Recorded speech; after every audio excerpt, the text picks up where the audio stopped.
Thanks for downloading Pave the Way Podcast. On this show, your host, Greg Helbeck, interviews the top minds in real estate, business, and personal development to help you crack the code so you can grow your business and, more importantly, grow your life. Get ready for another game-changing episode. If you want to learn how to master your day and become a productivity monster, download Greg's free guide on daily personal productivity for free at www.pavetheday.com. That's Pave the Day, spelled DAY.com. Now it's time for today's episode. Enjoy.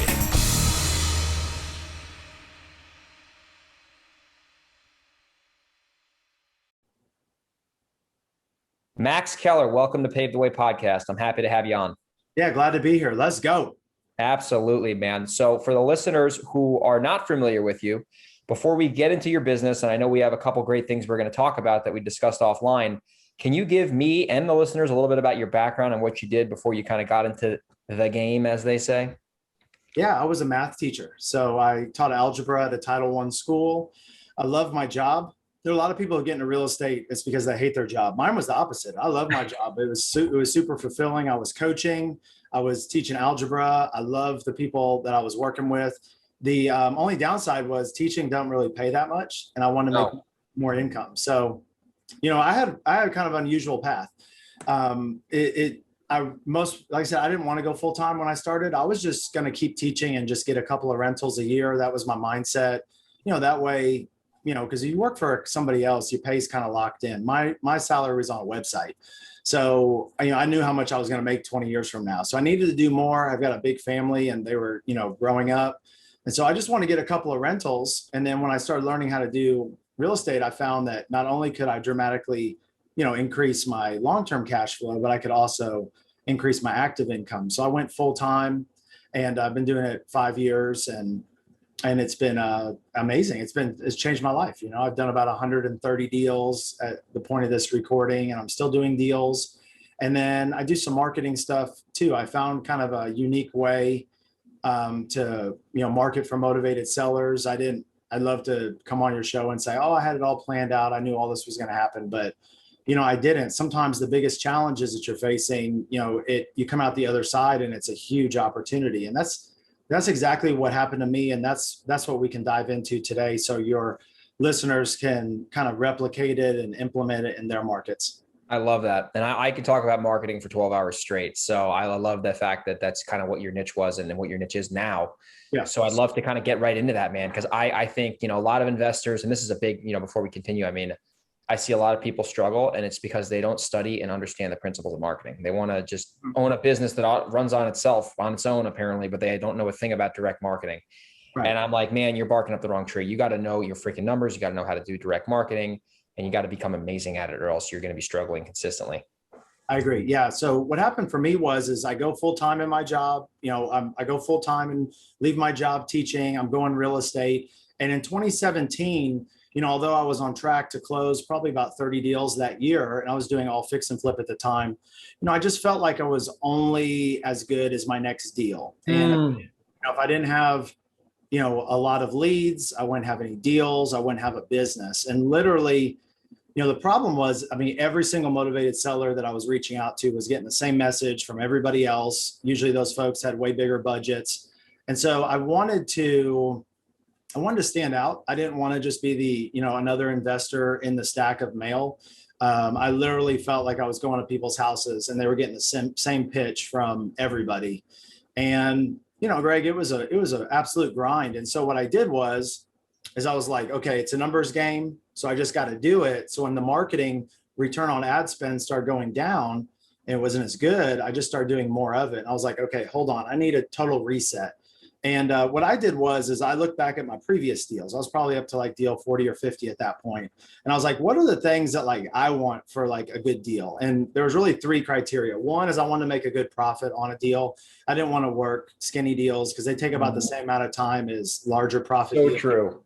You know what I mean? So I was like, I'm not worried about going to the mastermind and beating my chest how many deals I'm getting. I'd rather just do fewer deals that had a bigger margin. Not everybody's like that. I'm just story of my life, Max. That's the story of my life. I've been preaching that for like 4 years, and everyone still thinks I'm crazy. Cool. Like, oh, you don't do 10 deals a month? I'm like, no, and I don't want to. Cool. Okay, then this is a safe place. So yeah.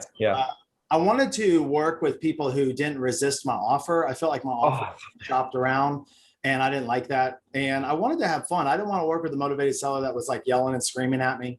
I wanted to work with people who actually wanted me to be there. Just like when I was teaching, I was adding value to the students' lives. I wanted to do the same thing on the motivated seller side.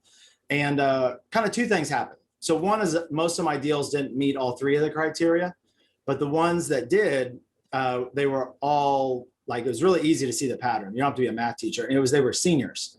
And what I found was like these seniors, a lot of them didn't come from my traditional marketing. They kind of came to me by accident. They came by referral. And, a lot of these folks actually weren't on any of the lists that I was marketing to. They weren't behind on their mortgage. A lot of them didn't even have a mortgage.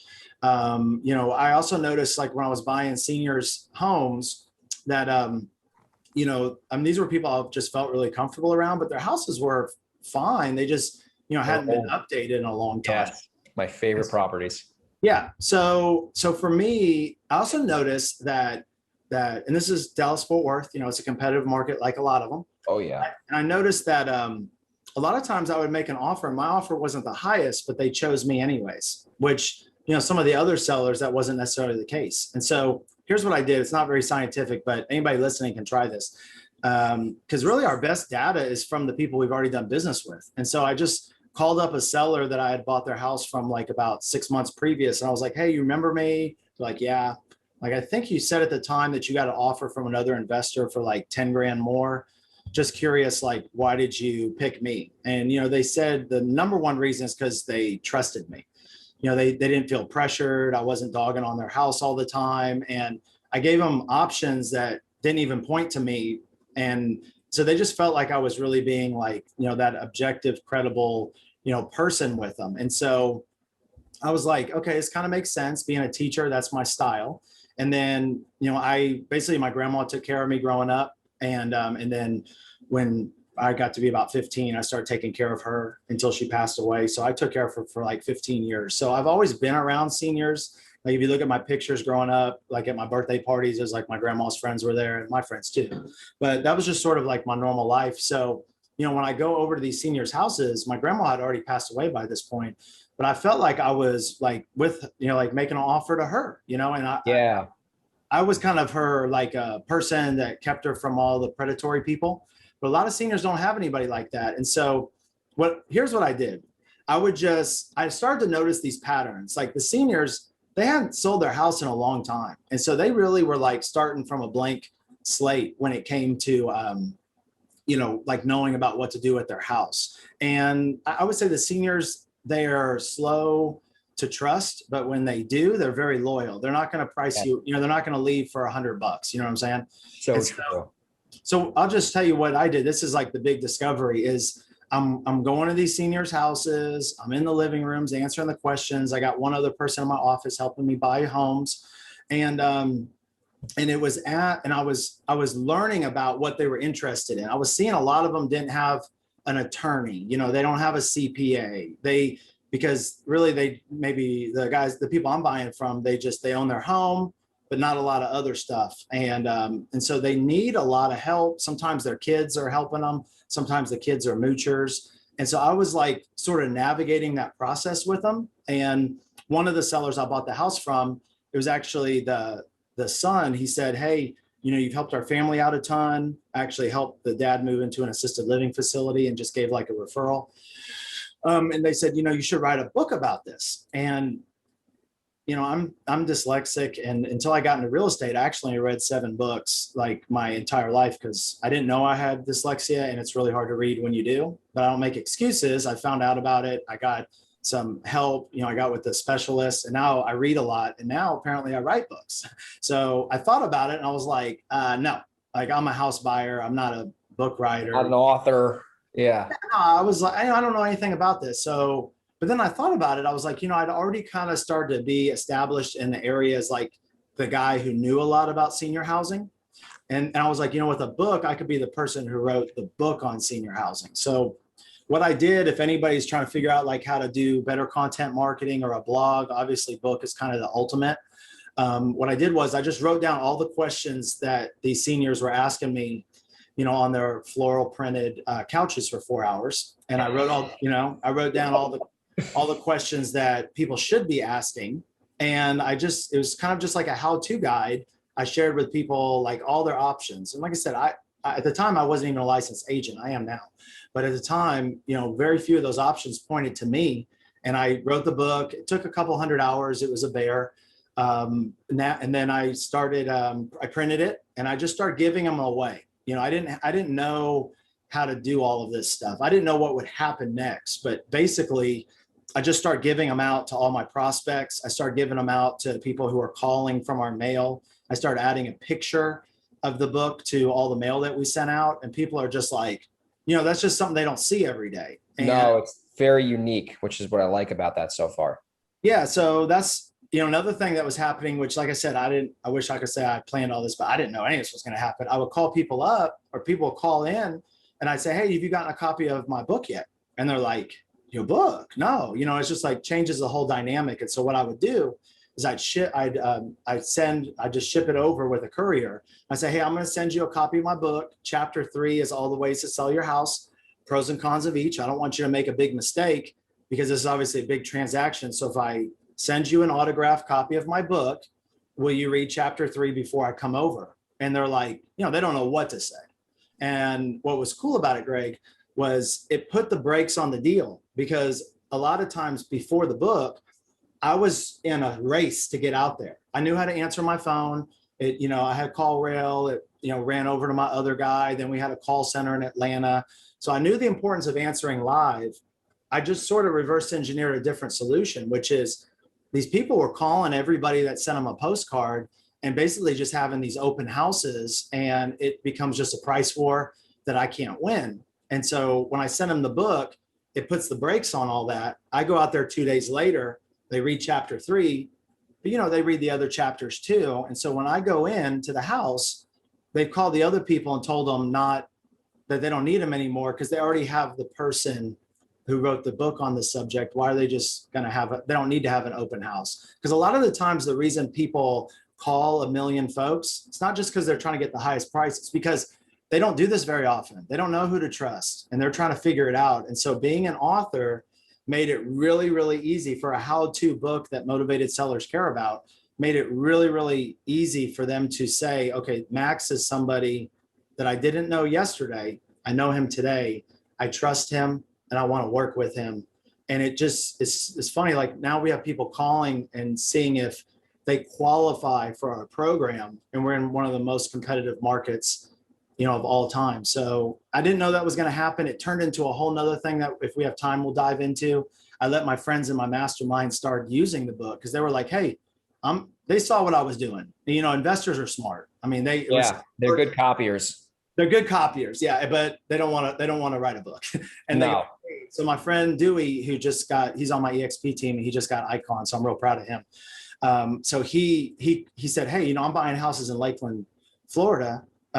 You're not buying houses there. Can I use your book? And so we figured out a way to basically just with about an hour input from the investor, we put them into the book. We changed just like 5% of it. And then they hand it out in their local market. And we do all this other ninja stuff, but it turned into a whole nother thing. And then, when you have deals, you need money if you're going to keep them or flip them or whatever. And so then we wrote a book, a how-to guide for private money lenders. And we started giving that out in our business. And then we started licensing it. And then we started doing books for coaching companies like Gene Garino, Residential Assisted Living. We're doing one with a big company now. So it created this whole publishing company. And I never expected that in a million years, Greg. The only reason I wrote it is because I was in such a hyper competitive market in Dallas, Fort Worth. I knew exactly who I wanted to work with. I knew how to reach them, but I just didn't have a way to translate that I'm offering a totally different level of value and experience that, by the way, not everybody wants to pay for. People who work with me know that they're not getting the highest price, but there's always, if you think there's a segment of people who sell cash versus listing, there's also a segment that sell cash that want a trusted guide to walk them through it. And that peace of mind is more important than price. And so that's the folks that we work with, and we have a damn near monopoly on them.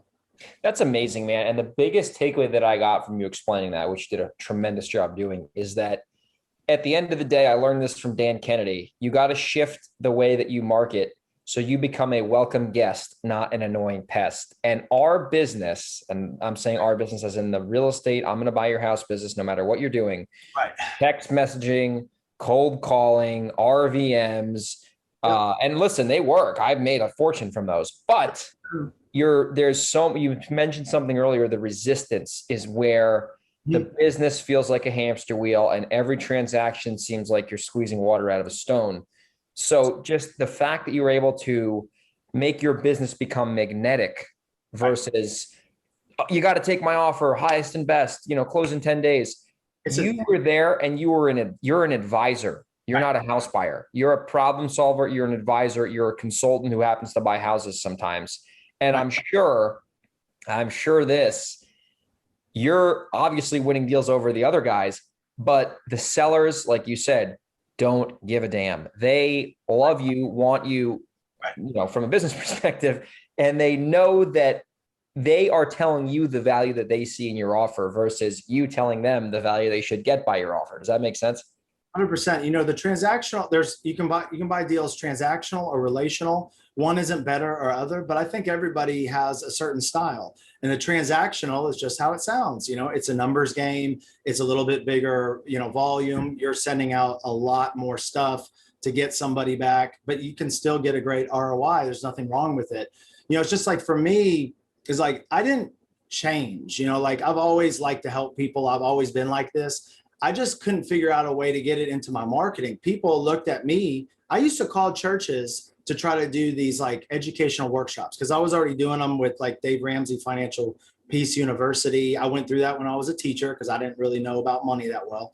And then I started volunteering and teaching the class. And when I taught the class, kind of my eyes opened up because I saw people who are struggling financially. It's all incomes. It's a wide scope. And I noticed that when I'm at masterminds and stuff, we're making good income. We've got a lot of people to help us, but folks who are just, retired bus drivers, they own their house, not a lot of other stuff.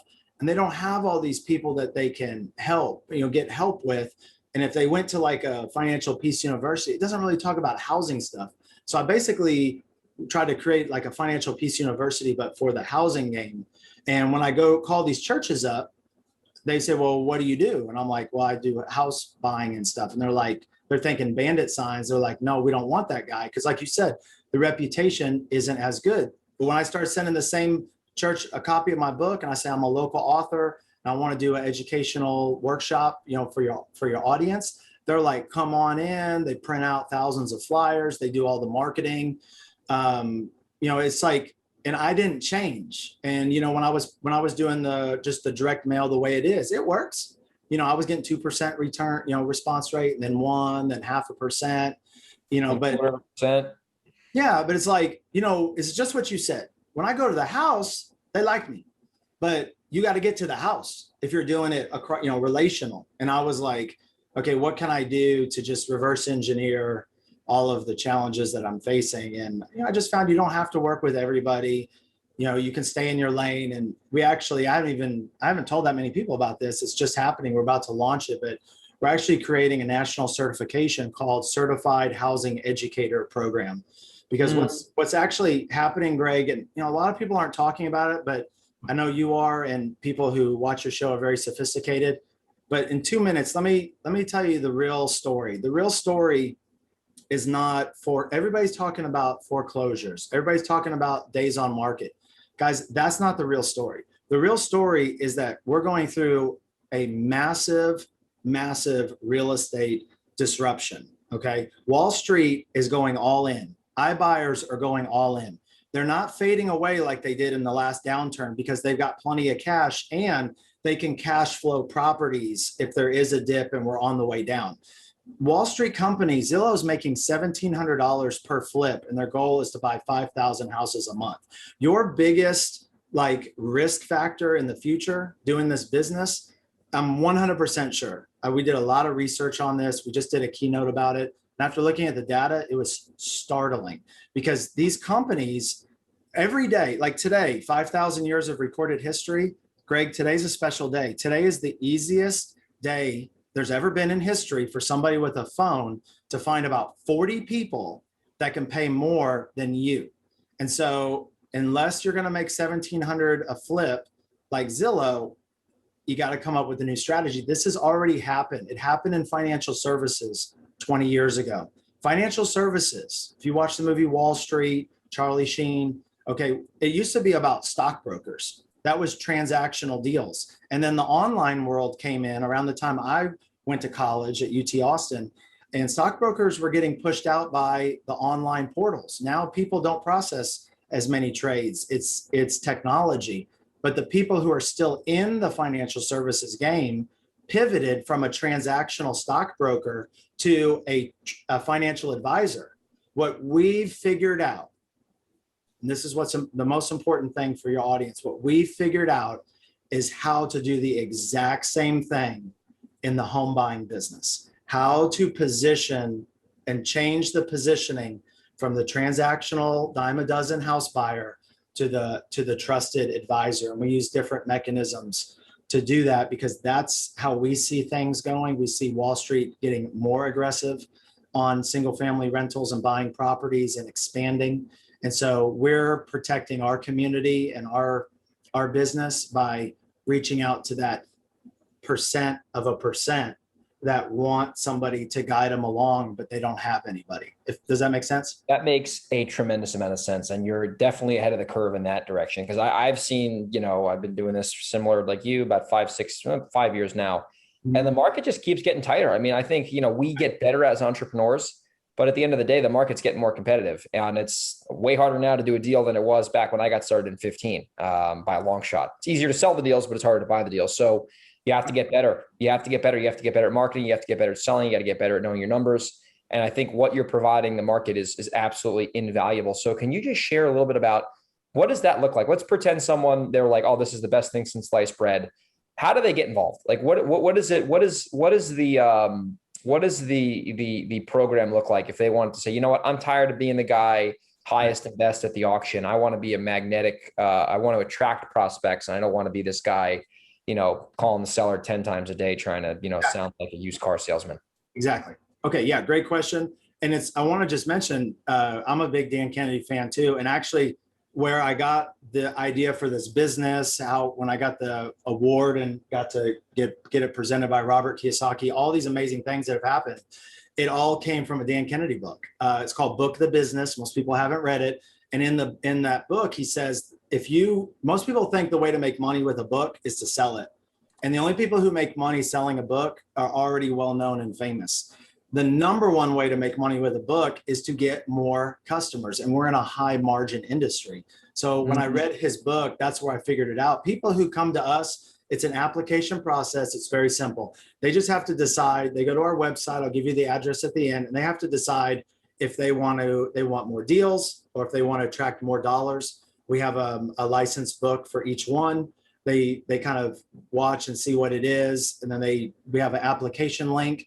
And then we just get on an informational call, see if it's a good fit.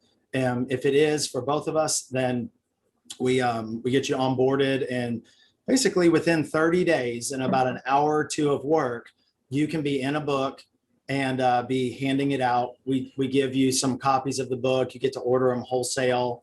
And then we also give you a digital book. So if you're doing text message marketing, instead of just saying, hey, are you interested in selling your house? When somebody says yes, you can say, have you gotten a copy of our newest book? You send the book link, and it just changes the dynamic when you have it. So that's for people who are experienced. We have a couple different options. For people who are newer, our new program, our Certified Housing Educator program, it comes with a full implementation course. And so we've created one book for our whole community. It doesn't have your face on it. It's the one for our whole platform, but it still has a ton of value. It's a workbook that you can fill out with the seller. And you say, hey, I'm a certified housing educator. You can put that on your card, and you give them the workbook. And so for people who want to just do the most affordable option, we have a course and a workbook that goes with that. And then for people who want their face on the book, we have that option too. And yeah, it's really easy for our investors. We have like over 100 people been in our community. I mean, a lot of people, I mean, a lot of really well-known people. It's all on our website. We have like 1,000 testimonials. So it's already been proven. I've been using it myself for like 3 years. And if I don't really know why anybody wouldn't do it, because like I said, our deals are super valuable.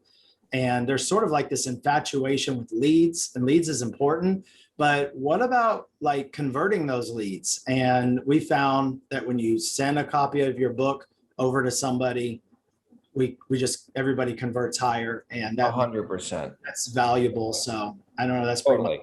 Yeah. No, it makes sense. I mean, it's, the book is selling more than you, right? I've noticed that. Like if you're like, and like, that's the whole concept behind like, the push marketing versus pull marketing. Like I'll give you a legitimate example. Like, yeah, if you're, let's say you're in the info business, which you and I both are, like, you can go run paid Facebook ads and that works. You can do that. Like there's a system to do that. However, you are not going to convert as well to cold traffic. Once you get good at cold traffic, you can basically print money, but that's a lot harder said than done.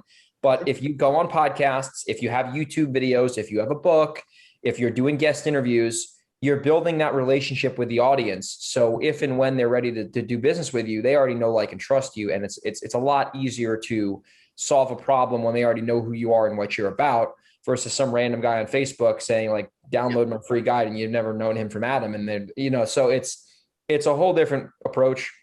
I think I believe in it 100%. And like you said, the book, your business book, I mean, it's funny. Some of these people, like I'll give you another example. I was talking about this with the guy named Chris Arnold, who runs a mastermind called the Multipliers. I'm a member of, and we were talking, and we were just chatting on the way to dinner the other night. And he's like, yeah, he actually is from Dallas. He's in Dallas, Chris Arnold, or he's in Mexico, but he's from Dallas. But anyway, I was like, yeah, man, this whole like celebrity approach thing is crazy, because he has a podcast. It's called the Wholesaling Inc. Show. And he said he has had people who don't even know him. They listen to his podcast. They get on a call with him about something, and they're like blown away that they're talking to the guy who has a podcast. So you have that platform to build the credibility. And in this case, it's a book. The seller is like, oh my gosh, this guy wrote the book. He's already a problem solver. And I've just seen it. It's so much easier to solve problems at the end of the day, because the book is doing a lot of the heavy lifting versus you having a good mouth. I call it my salesperson that I don't have to pay any commission to, that always gets the message right. They never call in sick. And what's cool, Greg, is like I put out a lot of bandit signs, and then I have a team do it. And now I have bandit signs, but instead of them being on the road making people angry, they're in people's living rooms. They're on the coffee table competing with all of the other autographed books from discount home buyers, which there's zip unless they're in my membership. And so it's really just been a total blue ocean. And, somebody comes and does the texting or does the door knocking or whatever. It's almost like my little book it's a physical anchor in their living rooms. And it sort of like whispers to them, hey, Margaret, you don't have to answer the door. You don't have to respond to that text, because whenever you're ready to sell the house, I'm here for you. And it's a totally different approach. But here's the bottom line, Greg. If you're full of crap or shit, I don't know how your show works. You can say whatever you want. People will pick up on it. 100%. Authenticity is the most important thing there is, because our subconscious mind is processing 95% of the whole deal. And people get a feeling about people. People get a feeling about what your true intention is. So if your true intention is to try to help that person on the other side of the table and make money for yourself, because they want you to make money too. 100%. But if that's your true intention, people will feel that. They will pick up on it. All we've done is just figured out a way to accelerate them getting to know about you and trusting you faster. 100%. I think it's phenomenal. I think you're doing a great service for everyone, and including the homeowners, the customers you work with. And it makes so much sense, and it just makes everything more effective and more productive and solves problems in a more efficient way. And I think it's phenomenal. So Max, if people wanted to get into your world, what would be the best way? And by the way, I appreciate you coming on the guest of the show. I mean, we could talk for hours, but I want to definitely respect your time. Sure. What is the best way for people to get plugged into what you have going on? Reach out to you. And I know you have something special for our listeners here. So and I want you to also chat about that. Yeah, we'll just have, one link, because it just makes it simpler. So I have a new book out, which is called the Real Estate Investor Book Writing Checklist. So it's essentially like all the things, it's the framework that we use to write all of our books now. And we're doing one for a big coaching company. And, we do a lot of these now. And, I've learned from all the experts that are on my team. And so what I've done is I've taken that framework, I've made it really, really simple to follow. And so if you're thinking about writing a book, or you want to blog more for SEO purposes, or you're just trying to do better content marketing, this book will show you just like the main things that you want to do in your structure for writing anything well. That's how to, that explains and solves people's problems. So to get that, and we normally charge for the book, but I'm going to give your members a copy of it for free. So here's how they can get it. They just go to dealschasingyou.com /Greg, REG. And then they just click on that. They can get a copy of it. And then they can just kind of look around on the website. We have a testimonial page of people that, they probably know that are in our system. We have a course page for the certified housing educator stuff. And then we have a couple of training sessions that are free for the motivated seller book and for the private lending book. So between everything's on the website and all the contact info's there. So it's really easy for us to, help if that's what they want to do. And we love answering questions. So we're just here for your community, and any way that we can help, just, reach out, and we'll just, answer your info, get you whatever you need, and just kind of go from there. Awesome. Max, man, it was a pleasure having you on the show today, man. You're a great guy. Hopefully we can connect soon at an Investor Fuel event. And I'll make sure that we have the link there, dealschasingyou.com /Greg in the show notes. I'm sure some people will take you up on that offer. And I hope you have a great rest of your afternoon, man. It was a pleasure having you on the podcast today. Yeah, it was an absolute honor to be with you and your audience. And yeah, just commend everybody for listening to your show, investing in themselves. And, we'll be back soon for an update. So signing off. Thanks, everybody. Awesome. Thanks, Max. Thanks for listening to another episode of Pave the Way Podcast. We hope you got value from today's episode. Make sure you download Greg's free guide on daily personal productivity for free at www.pavetheday.com. That's Pave the Day spelled DAY.com. If you have any questions or want to reach out, head over to www.pavethewaypodcast.com. We'll see you on the next episode.